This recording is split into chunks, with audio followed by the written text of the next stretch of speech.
이제 얼마 안 있으면 4월 16일이 돌아옵니다. 세월호 참사가 벌어진 지 약 7주기가 되어지는 날입니다. 지금 이제 더더군다나 요새는 광화문 광장에 공사를 해가지고 그 기억의 집이든가요, 그 자리가 이렇게 축소되어지고 이렇게 공사로 인해서 주변이 아주 둘러싸인 모습을 보게 됐습니다. 근데 그것을 보니까 참 안타깝습니다. 어쩌면 그곳을 지나가는 사람들 중에는 그렇게 얘기를 하는 사람들도 있다고 합니다. 이제 그만할 때가 되지 않느냐, 들어가시라 라고 얘기를 하는 분들도 있고, 이제는 좀 잊혀질 때도 되지 않느냐라고 지나가는 사람 중에는 그렇게 위로 대신 하는 사람들도 있다고 얘기를 합니다. 그런데 그 유가족들은 그런 얘기를 한다고 하죠. 우리도 이제는 들어가고 싶습니다. 그러나 이것이 정리가 안 되어지고 해결이 안 되었는데 어떻게 들어가겠냐라고 이야기를 한다고 합니다. 맞는 이야기인 것 같습니다. 무언가 해결이 되지도 않은 상태 속에서 그냥 포기하고 들어갈 수도 없는 일이고, 또 서로 해결되어진다 할지라도 더 이상 우리나라의 그런 비참한 사태가 특별히 그냥 인재로서 그냥 개인 어떤 회사의 한 잘못이 아니라 국가적으로도 그 대처에 대해서 엉망이었던 그것을 생각을 한다면 더 이상 그러한 일들이 발생되지 않도록 계속적으로 주의하고 안전이나 그런 부분들을 노력하지 않으면, 또 개혁해 나가지 않는다라면 또다시 제2 세월호 사태가 벌어지지 않는다라고 누구도 말할 수 없을 것입니다. 그런 점에서 그러한 날들은 기억되어지고 되새겨져야 됩니다. 이렇게 절기는 그렇습니다. 어떤 때 절기나 국경일 같은 경우에 있어서 무언가 행사를 하고 노래도 부르고 그렇게 하지만 정작 그것이 이어지지 않는 모습을 보게 됩니다. 3.1절 때 아무리 3.1절 그 대한독립 만세를 기념한다 하더라도 정작 우리들의 의식이 그 친일과 그런 부분들을 극복하고자 하는 마음이 없다라면 그 기념일은 아무 의미 없을 것입니다. 제가 부활절이 지나서 이렇게 누가복음 24장을 다시 들고 말씀을 전하고자 하는 이유도 바로 그것입니다. 부활절이 지났습니다. 한 주가 지났습니다. 예전과 달리 어떤 행사나 그런 것들도 없었을지 모르지만, 그러나 이 부활절이 지나가면서 우리들은 어쩌면 부활절을 부활절로서만 보내고 그저 또다시 일상으로 돌아가고 있는 것은 아닐지 모릅니다. 진정으로 부활절이 부활절 되기 위해서는 부활절이 우리에게 의미가 있어야 됩니다. 지난주 말씀에서도 그런 부분들을 나눴지만, 이 부활절이 지난 다음, 부활이 일어나고 난 다음에 이제 제자들의 모습을 통해서 우리를 어떻게 이 부활 신앙을 가져나가야 될지를 좀 생각해 보는 시간을 가졌으면 합니다. 오늘 36절에 보게 되면 이제 이런 구절이 시작이 되어집니다. 이 말을 할 때 예수께서 친히 그들 가운데 서서 이르시되 너에게 평강이 있을지어다 하시니라고 되어 있습니다. 뭐라고 얘기하셨다고요? 평강이 있을지어다라고 얘기합니다. 예수님께서 그들 가운데 나타나셨습니다. 그리고 말씀하십니다. 근데 이렇게 평강이 있을지어다라고 얘기를 하시는 것은 이 제자들의 상태가 어떻다는 얘기일까요? 평강이 없다라는 얘기일 것입니다. 또 본문을 보게 되면 이 말을 할 때라고 되어 있습니다. 이 말을 할 때 무슨 말일까요? 오늘 읽지는 않았지만 그 앞부분에 보게 되면 우리가 지난 시간 원래 새벽기도 시간에 다뤘던 그 부활절 새벽기도 시간에 다뤘던 말씀 중에 바로 엠마오로 가는 두 제자의 얘기가 등장을 했습니다. 그 전에는 빈 무덤을 찾아가는 두 여자가 등장을 했지만 여기서는 엠마오로 가는 두 제자가 나옵니다. 근데 그 엠마오로 가는 두 제자가 예수 그리스도를 만났습니다. 그런데 만나기 직전에 그들이 하고 있었던 얘기가 뭐였습니까? 마치 제자들처럼 예수님이 십자가에 못 박히신 사건을 이야기합니다. 그러나 그들에게는 무엇이 있었습니까? 슬픔과 불안함, 걱정이 있었습니다. 왜요? 그들은 돌아가신 예수 그리스도만을 기억하기 때문입니다. 그때 예수 그리스도께서 나타나셔서 그들을 깨우치시고 다시 부활하신 예수 그리스도이심을 보여주심을 통해서 그리고 이 엠마오로 가던 두 제자가 이제 어떡합니까? 예루살렘으로 돌아와서 이 제자들한테, 그리고 이 11제자와 함께 있던 이들에게 그때 들은 말씀을 증거하고 자기가 겪었던 일들을 이야기하는 와중이었습니다. 이 말을 할 때는 바로 그것입니다. 근데 이 말을 할 때 바로 그런 사건을 엠마오로 가던 두 제자가 증언하고 이야기했다라면 제자들에게 있어야 될 것은 무엇입니까? 엄밀하게 얘기하면 죽으신 줄 알았던 예수 그리스도가 다시 부활하셨다는 것을 이제 들었다라면 이들에게 무엇이 있어야 될까요? 기쁨과 평강이 있는 것이 자명한 일입니다. 왜요? 그들은 예수 그리스도가 없기 때문에, 돌아가셨기 때문에 불안하고 두려웠기 때문입니다. 그들이 3년 동안 의지했던 주님이 그들과 더 이상 있지 않았기 때문입니다. 근데 그분이 살아나셨다는 얘기를 들으면 그들에게 있어야 될 것은 무엇입니까? 평안이고 기쁨이어야 됩니다. 그러나 제자들에게 나타나 예수 그리스도께서 이렇게 얘기하셨다라는 것은 바로 제자들에게 기쁨과 평안이 없었다라는 것입니다. 이어지는 구절에 37절에서도 그들이 놀라고 무서워하여 그 보는 것을 영으로 생각하는지라고 되어 있습니다. 들었지만 믿지 못했기에 이들에게 있어서 예수님은 부활하셨어도 기쁨과 평안을 주지 못했습니다. 우리가 부활절을 보내고 이제 한 주가 지나갔습니다. 진정으로 부활절이 우리에게 의미가 있고 중요하다라면 우리는 그 부활 신앙을 되새기며 다른 삶을 살아야 될 것입니다. 그러나 그렇지 못한 모습을 살아갈 때가 너무나 많이 있습니다. 왜요? 이 부활 신앙이 우리에게 제대로 자리 잡히지 못했거나 내 중심에 자리하지 못했기 때문일 것입니다. 오늘 주님께서 36절에 예수께서 친히 그들 가운데 서서라는 이야기는 바로 그들이 잃어버리고 이제 떠나갔다라고 생각되는 그 예수께서 바로 그들 중심에 계심을 이야기하고 계시다라는 것입니다. 그렇습니다. 지금 한국교회나 많은 성도들이 힘이 없고 두렵고 떨리는 이유 중에 하나는 바로 주님이 그들 가운데 없기 때문입니다.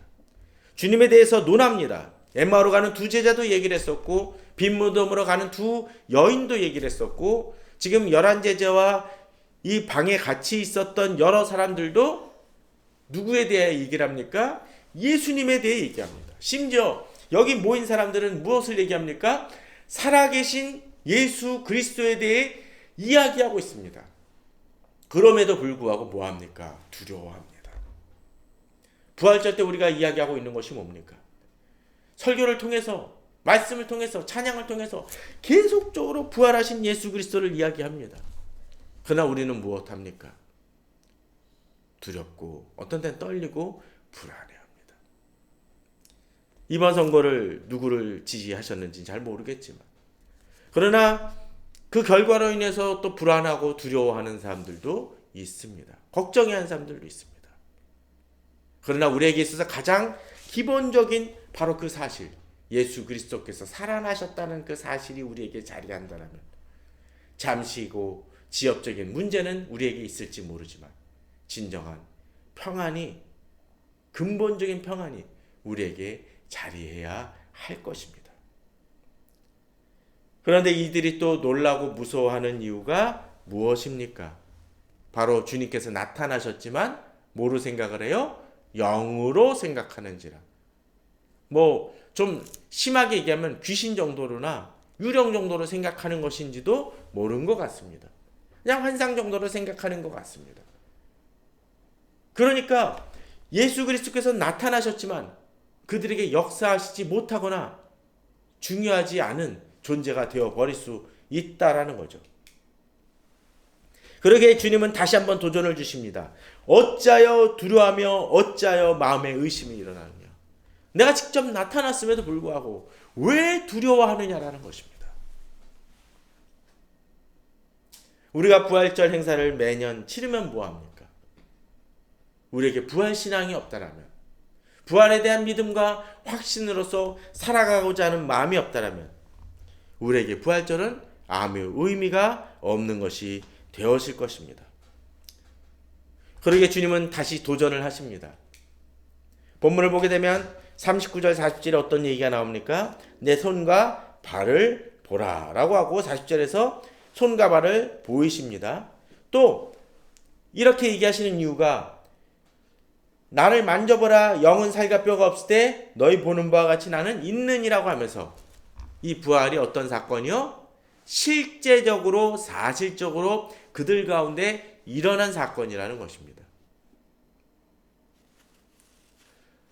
얼마 전에 그 책을 하나 구해서 이제 읽으려다가 결국 너무 부활절에 촉박해가지고 못 봤는데, 예수의 부활이라는 책이 아시는 분이 하여튼 아시는 분이 계신 출판사에서 낸 책인데 1000쪽이 넘어갑니다. 예수의 부활에 대해서 논을 합니다. 거기서 논의하는 많은 것 중에 하나는 그런 것입니다. 예수의 부활에 대해서 실질적인 것이 아니라 뭐 여러 가지 썰들도 있다라는 것을 반박하는 내용들입니다.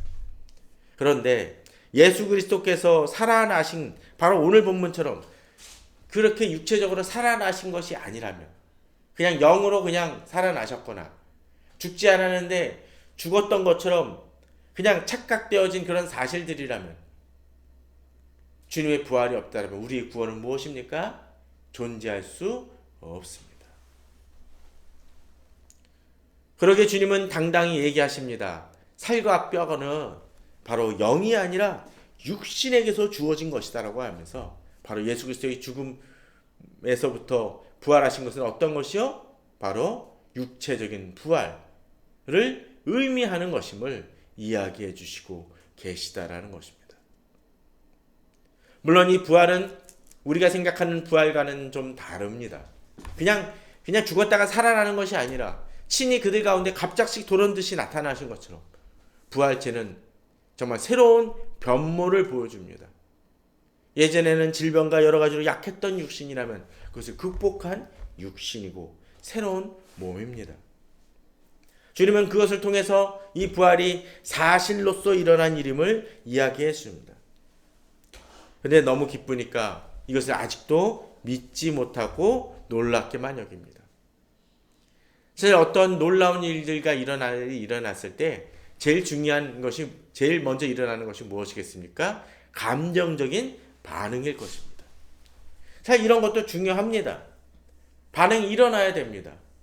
어떤 때 정말로 기쁜 일이 일어나는데도 불구하고 전혀 감정 표현이 없는 사람을 발견하게 되면 우리는 좀 답답해할 것입니다. 내가 그에게 너무 좋은 선물을 주었는데도 불구하고 전혀 반응이 없다면 우리는 실망할 것이죠. 반응이 있어야 됩니다.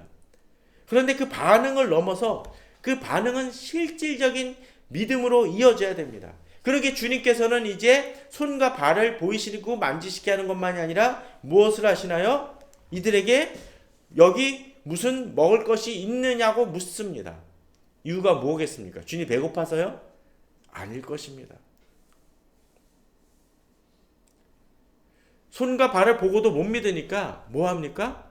이걸 드심을 통해서 바로 사실적으로 실제적으로 주님께서 부활하심을 보여주는 것입니다. 영이라면 이걸 보겠습니까? 이게 드실 수 있겠습니까? 못 드시겠죠. 뭐 우리 주변에 아직도 제사 드리는 분들이 참 많이 있지만, 제사 드린다고 해서 조상들을 위해서 이걸 그 제사를 드린다고 해서 그 제물이 조금이라도 없어지는 경험을 보신 적이 있습니까? 내가 듣기에는 한 번도 그런 일이 일어났다라고 들은 적이 없습니다. 왜 그렇습니까? 서로 귀신이 온다 치더라도 100번 양보해 온다 치더라도 영이기에 먹을 수 없다는 것입니다. 그러나 주님은 드셨습니다. 물론 뭐 생선튀김 같은 거면 딱 먹고서는 완전히 흔적도 없겠지만, 아마도 당시에 그 생선을 드셨으면, 구운 물고기를 드셨다면 어떠했을까요? 가시랑 어쩌면 껍질하고 그 부스러기가 남아있을 것입니다. 그 얘기는 뭡니까? 왔다 가셨다라는 거예요. 실제로 드셨다라는 거죠. 주님은 이들을 위해서 불어 드셨던 것 같습니다. 배고파서라는 것이 아니라. 바로 주님의 부활은 이렇게 실제적인 사건이었습니다. 이제 주님은 한 걸음 더 나아가십니다. 어떻게 하십니까? 또 이르시되라고 되어 있습니다. 그러면서 내가 너희와 함께 있을 때 너에게 말한 바 그 사실을 다시 되새겨 주시는 모습이 등장을 합니다. 사실 예수 그리스도께서는 십자가의 죽음과 부활에 대해서 얘기하셨습니까? 제자들에게 얘기하셨었습니다. 그런데 그럼에도 불구하고 그들이 깨닫지 못했습니다. 천국에 대해서 아무리 얘기했지만 그들은 제대로 깨닫지 못했었습니다. 그런데 이제 예수님께서는 구약을 통해서 메시아에 대해 예언되어졌던 것을 이야기하시는 장면이 본문에서 나오고 있습니다. 재밌는 거는 아까 얘기됐던 엠마오로 가는 두 제자에게도 24장 27절에 의하면 이에 모세와 모든 선지자의 글로 시작하여 모든 성경에 쓴 바 자기에 관한 것을 자세히 설명하시니라고 되어 있습니다. 이제 제자들에게 어떻게 합니까? 다시 이 얘기를 해주시는 장면이 등장을 합니다. 그렇습니다. 우리에게 있어서 한 가지 또한 중요한 것 중에 하나는 그 부활신앙과 그 중심을 강화시키기 위해서 우리에게 필요한 것이 무엇입니까? 실제적으로 느끼는 것도 중요하지만 말씀을 통해서 그 부활신앙을 강화시킬 필요가 있습니다. 곧 성경을 통해서 우리는 누구를 배워야 됩니까? 예수 그리스도를 만날 수 있어야 됩니다. 그럴 때 그 신앙은 더욱더 견고해집니다. 부활신앙을 가졌다고 얘기하지만 예수 그리스도 살아계신 예수 그리스도를 믿는다고 하지만 성경을 전혀 읽지 않는 사람들이라면 마치 애인에게서 온 연애편지를 받긴 했지만 전혀 읽지 않는 그런 무감각한 사랑이 있다라고 정말 믿기 힘든 사람일 것입니다. 진정으로 예수 그리스도를 더욱더 알아가기 원한다라면 하나님의 우리에게 주신 편지들을 읽어야 될 것입니다. 또 그것을 읽을 때 주님을 더 깊이 알아가게 될 것이라는 거죠. 그런데 한 가지 또 중요한 사실이 있습니다. 이들에게 들려주긴 했는데 이전에도 들려주시긴 하셨는데 이들이 깨닫지 못했었죠. 근데 오늘 본문 속에서는 이제 한 단계 더 나아가는 모습을 보여줍니다. 45절에 이에 그들의 마음을 열어 어떻게 하셨습니까? 성경을 깨닫게 하셨다라고 되어 있습니다. 우리가 큐티할 때나 설교 말씀을 들을 때 이런 마음의 준비가 필요합니다. 설교자의 설교도 중요하고 그날 내가 대하는 큐티 말씀도 중요하지만 그 말씀을 주님이 깨닫게 해주실 때 진정으로 그 말씀을 우리들에게 역사하고 진정 의미로 다가오게 됩니다. 그러기 우리는 말씀을 듣기 전에 주여 이 말씀을 깨닫게 하여 주시옵소서 라고 기도할 수 있어야 됩니다. 만일 단순히 말씀을 잘 분석하는 것이 학적인 지혜와 지식이 필요한 것으로만 되어진다면 아마도 신학자나 일반 공부 많이 한 사람들이 이 성경을 연구했을 때 더 놀라운 결과를 얻을 것입니다. 그러나 그렇게 많은 공부를 한 사람들 중에도 주님을 믿지 않거나 또 믿기를 거부하는 이들이 있습니다. 왜 그럴까요? 그들의 마음이 진정으로 깨닫지 못하고 그들의 마음이 열리지 않기 때문에 그렇습니다. 그러게 우리는 주님의 도움을 구하며 겸비하게 나아가야 될 것입니다. 이제 주님께서는 이 말씀들이 무엇에 귀결됩니까? 44절에 보면 나를 가리켜 기록된 모든 것이 이루어져야 하리라 라고 얘기하셨고 또 46절에서는 이르시되 이같이 그리스도가 고난을 받고 제3일에 죽은 자 가운데서 살아날 것과 또 이제 이 말씀들이 어떻게 돼요? 47절에 보면 또 그 이름으로 죄사함을 받게 하는 회개가 예루살렘에서 시작한 모든 족속에 전파될 것이 기록되었다라고 얘기합니다. 자, 본문은 그저 예수 그리스도를 보여주는 것만이 아니라 어떻게 되어집니까? 예수 그리스도께서 죽으시고 부활하셨기 때문에 그의 이름을 믿을 때 진정으로 우리 자신이 어떻게 돼요? 바로 구원으로 나아갈 수 있음을 보여주고 계시다는 것이죠. 또 거기서 멈추지 않습니다. 예수 그리스도께서 어디서 죽으셨습니까? 예루살렘에서 죽으셨죠. 그리고 부활하셨습니다. 그런데 이제 그 복음이 어디서 시작이 되어져요? 예루살렘에서 시작이 되어집니다. 그리고 이것을 통해서 어디로? 모든 족속에게 전파되어질 것이라고 다시 예언하시는 것입니다. 그렇습니다. 진정 하나님의 말씀은, 이 부활절의 의미가 있음은 이제 여기서 멈추지냐고, 그 부활신앙을 가진 우리들을 통해서 전 세계로, 우리 주변으로 확산되어져야 된다라는 것입니다. 근데 이 사실절이 어디서 많이 보던 말씀 같지 않습니까? 바로 사도행전 1장 말씀. 오직 성령이 너희에게 임하시면 너희가 권능을 받고 예루살렘과 온 유대와 사마리아 땅끝까지로 내 증인이 될 것이라고 얘기하셨죠. 바로 그 말씀과 유사하지 않습니까?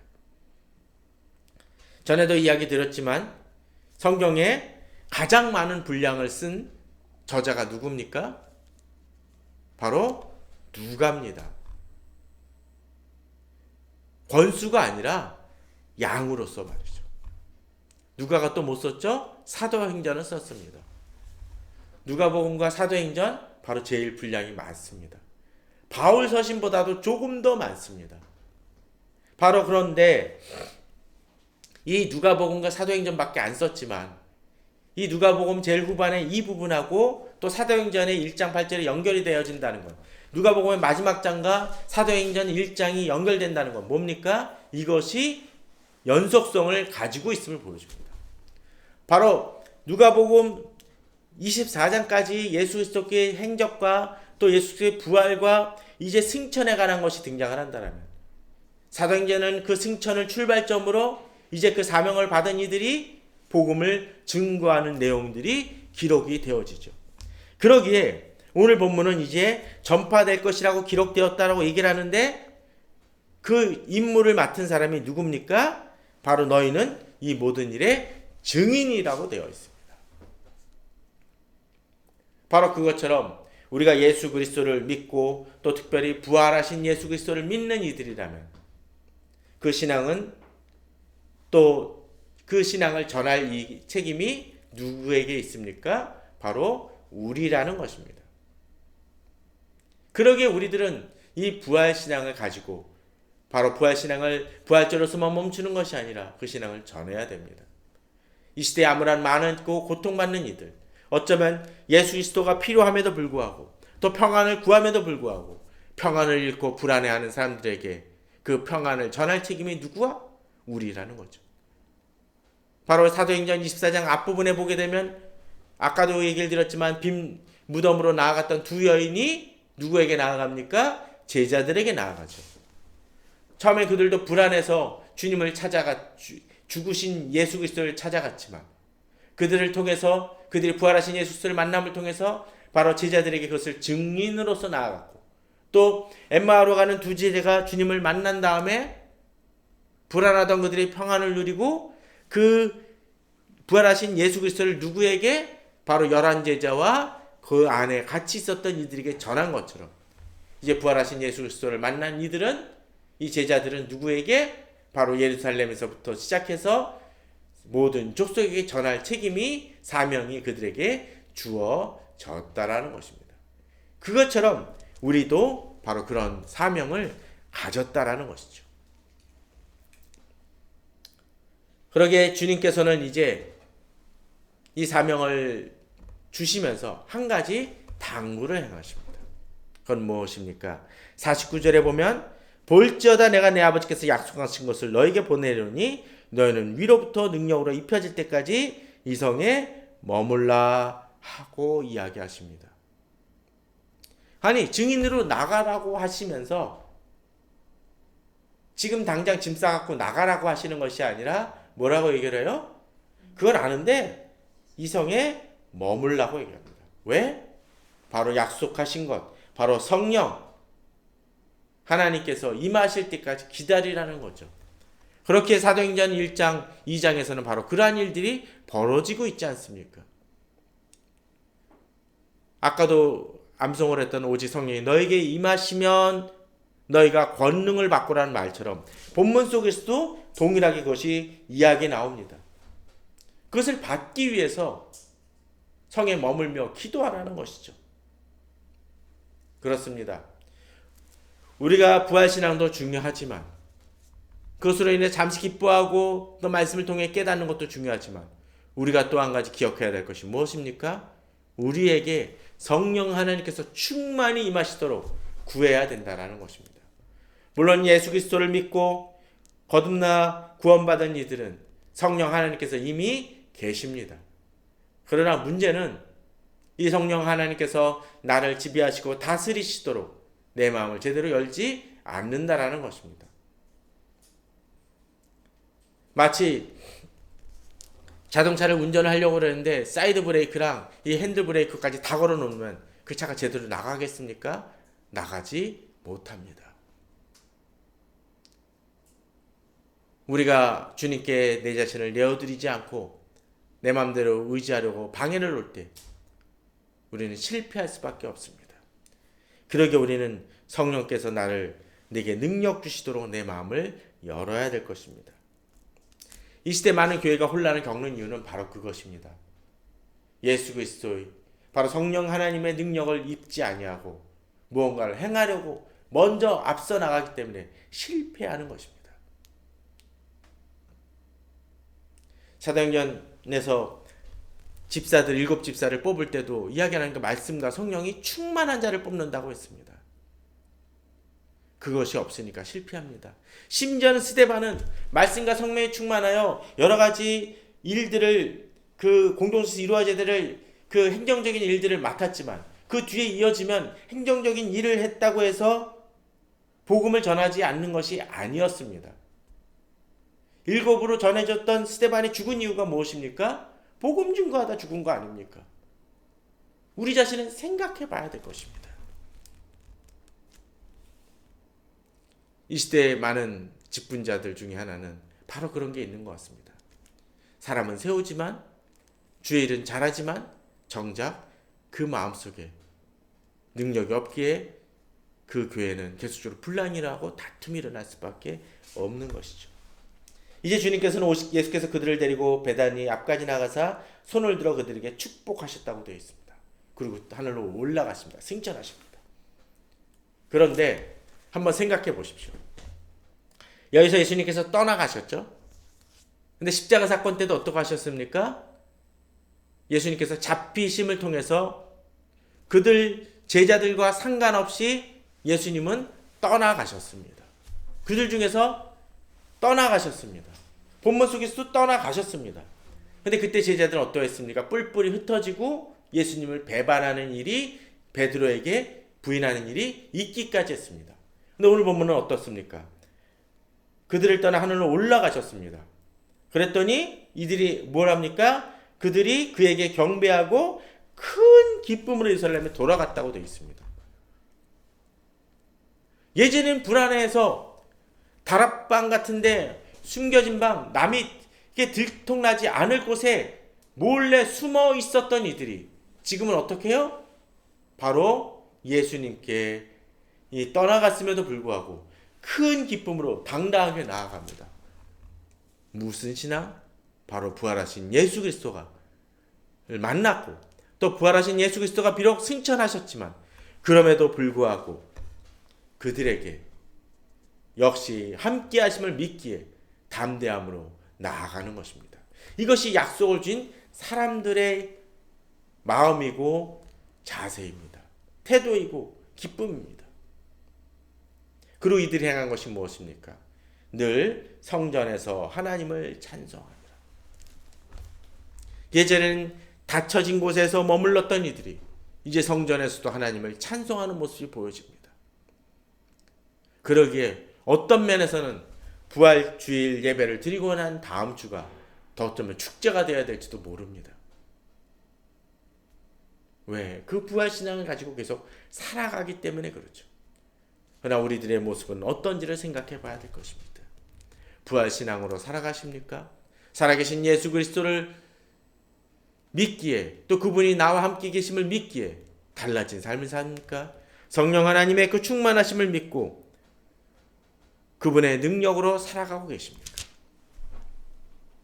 바로 그러한 부활 신앙을 가지고 큰 능력으로 살아가시는 저와 여러분이 되기를 축원합니다. 다 같이 기도하겠습니다.